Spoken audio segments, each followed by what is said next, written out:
Canada, from the Onega community, to the Rock community, the Colonial Williamsburg. We are here in you, drinking, yourself with your brother. May I introduce the cook to address you these words. Colonel Cook, quando che dico a te, perché ne volava non è reazione, perché la linea che tu hai ogni che ne volava, the return again with you today, se non begani che non che.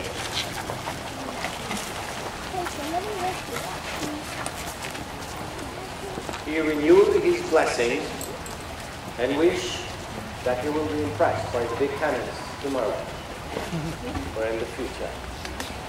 Thank you, sir. It is my great honor to accept your blessings, and I also hope, sir, that you will be impressed by the great cannons when we come to Yorktown. We have the great honor that these chieftains have aided in our cause. That while we fight our former parent, so do they. And that we fight alongside one another, together, as brothers. We are fortunate that you have raised the hatchet in our defense, as brothers, and we hope that we will long remain, when peace returns to our shores, as brothers. Here, here. I hope. Now I do.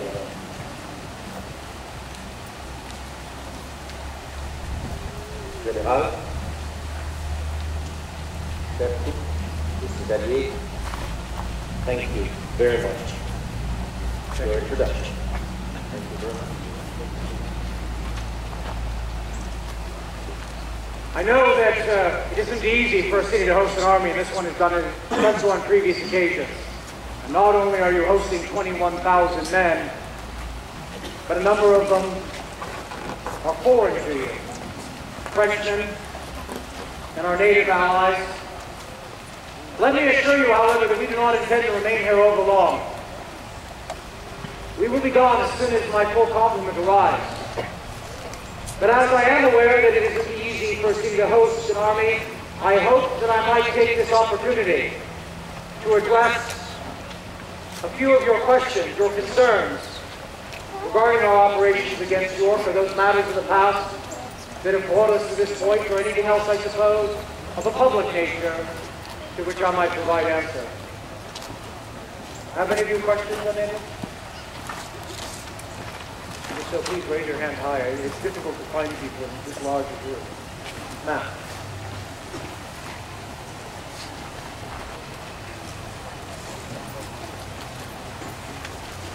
Well, I hope it hasn't, ma'am. I hope it does not.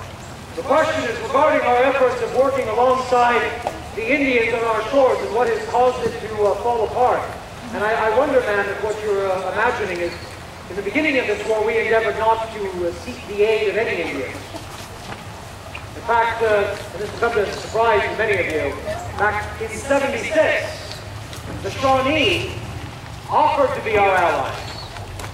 Astonishing to all of us because we had just defeated them a year previous. We asked that they remain at home. We did so for two reasons.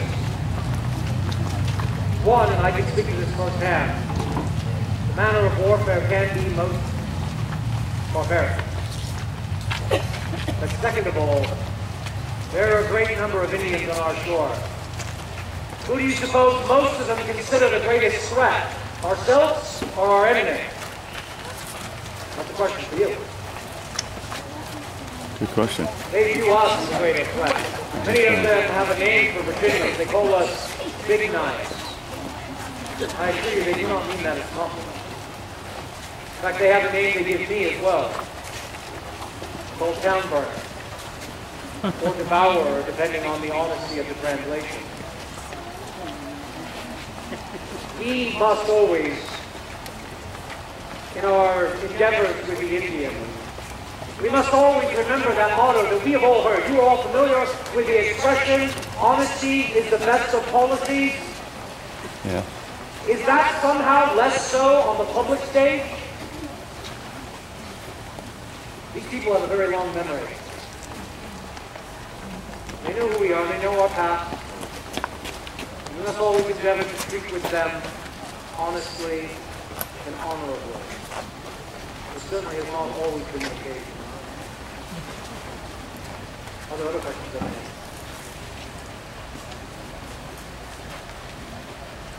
I wonder if any of them wish to answer that question. Thank you, sir. Thank you.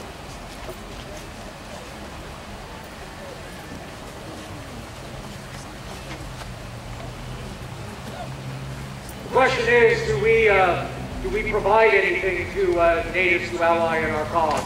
And on some occasions we have. On some occasions, the purpose for it is for greater trade. Sometimes it's because of their own animosities with their neighbors. So I should probably mention this, because it does trouble me to some degree.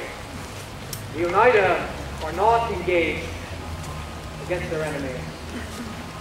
They're engaged against their friends and brothers.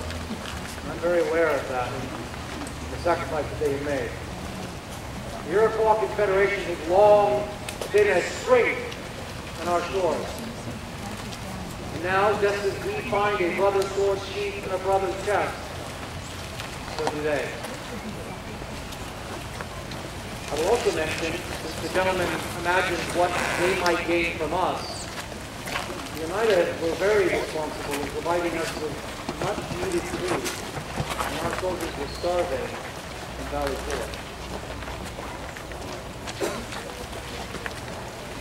Other concerns or questions?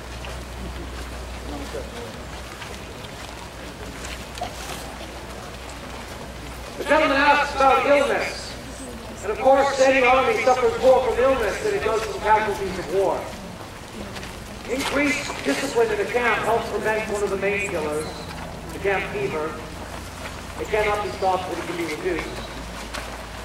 And I imagine the question comes because when Cornwallis was here, just a few months ago, I know very well that he brought with him smallpox.